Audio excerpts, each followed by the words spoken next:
भाई हमारे जो आज से 50-100 वर्ष पहले के जो दादा दादी या बुजुर्ग लोग रहे होंगे या अभी भी जो हैं 70-80 वर्ष के, उन्होंने पहले का टाइम भी देखा होगा कि उस समय पर उनकी जवानी पर ऐसा लोग स्वभाव, ऐसा आचार विचार व्यवहार नहीं करते थे जैसा वर्तमान में कर रहे हैं। और आगे आने वाली पीढ़ी, जब हम लोग भी बुजुर्ग हो जाएंगे, चले जाएंगे, आगे आने वाली पीढ़ी का क्या आचार विचार व्यवहार होगा वो अभी से मैच नहीं खाएगा, वो अलग हो। और महाभारत में अभी से भी जितना जितना कलयुग में आचार विचार व्यवहार होगा, ये सब महाभारत में लिखा है कि इतने समय के बाद लोग ऐसे हो जाएंगे, फिर ऐसे हो जाएंगे, फिर धीरे धीरे जब सृष्टि पतन की ओर बढ़ेगी तब श्री ठाकुर जी कल की बलकार प्रकट होंगे, शास्त्रों में लिखा। हाँ, घर पे महाभारत रामायण गीता रखने से तो कल्याण होता है। कि तुम्हें व्यासपीठ से निवेदन करना चाहूंगा, यदि आप उन ग्रंथों का घर में पारायण करने लग जाए, पढ़ने लग जाए, तो कल्याण फिर ज्यादा होगा। महाभारत यदि पढ़ने लग जाए तो आपको पता लगेगा कि जीवन जीना कैसे। एक पुत्र का पिता के साथ क्या व्यवहार रहना चाहिए, एक बहू का पुत्रवधू का घर की मां सास के प्रति क्या व्यवहार रहना चाहिए, पड़ोसी के साथ क्या व्यवहार रहना चाहिए, दुश्मन के साथ क्या व्यवहार रहना चाहिए, ये सब महाभारत में लिखा है।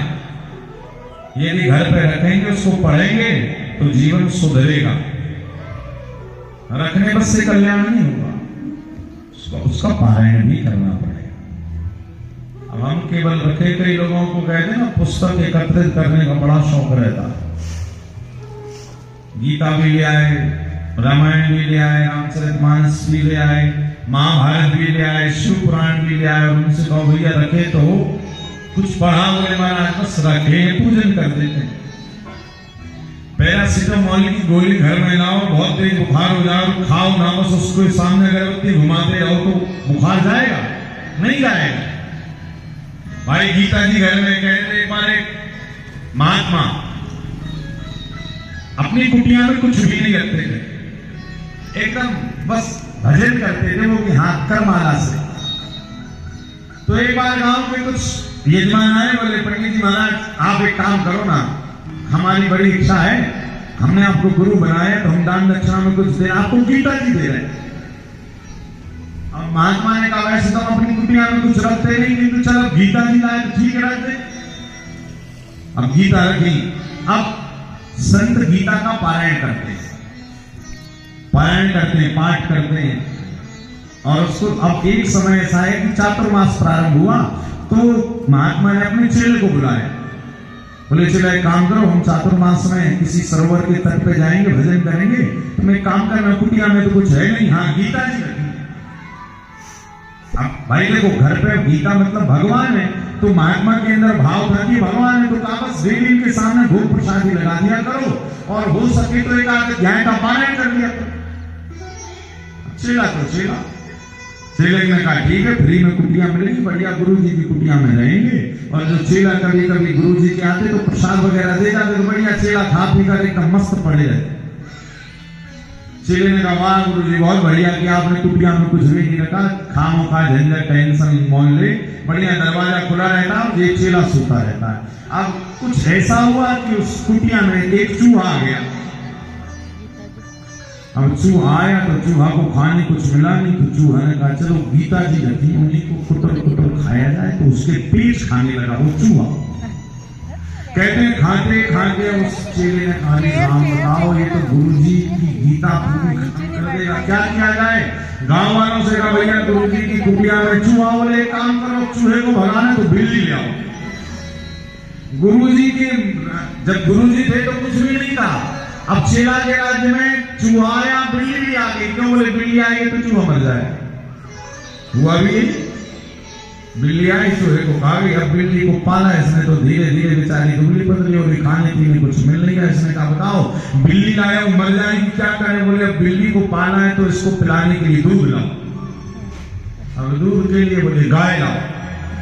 अब गाय आ गई, चूहा गया, बिल्ली आई, बिल्ली को पिलाने के लिए दूध पिलाने के लिए गाय आई। अब गाय के लिए भूसा इत्यादि चारा रोटी जो भी सानी इत्यादि थी वो शुरू हो गई। अब ये कहता मैं अकेला परेशान हो जाता हूं, क्या करूंगा? वालों से कहा एक दासी रख लो। चेले ने दासी को भी ले आया, दासी से प्रेम हो गया, विवाह हो गया, विवाह के बाद 2-4 बच्चे और हो गए। पहले कुटिया खाली थी, अब 4-4 बच्चे हैं। अब गुरु जी आए, चातुर्मास इत्यादि कर कराकर महाराज कई वर्षों बाद लौटे, जब देख रहे हैं कि हमारी कुटिया में तो इतने बच्चे खेल रहे हैं, स्त्री भी है, ये सब देखकर गुरु जी ने कहा ये सब कैसे हुआ? चेले ने कहा गीता जी की कृपा। कहा अच्छा, गीता जी की कृपा, तुमने गीता के अध्यायों का पारायण किया? बोले हाँ, ये सब अध्याय तो है। कौन कौन से? बोले एक बिल्ली अध्याय, एक गाय अध्याय, फिर दासी अध्याय, फिर ये जो इतने सारे बच्चे खेल रहे, सब अध्याय तो है। गुरुजी ने कहा अरे बावरे, जो गीता में रख कर गया था उसको पढ़ा कि नहीं? बोले गुरुजी हमने पढ़ा तो नहीं। बोले बावरे, यदि पढ़ लेता तो फिर इतनी सारी तेरे को जमात एकत्रित करने की जरूरत नहीं पड़ती। गीता पढ़ने मात्र से ही तू ऐसे भी ज्यादा आनंद में रहता। इसी कारण कथा कह रही है शास्त्रों का अध्ययन किया जाए।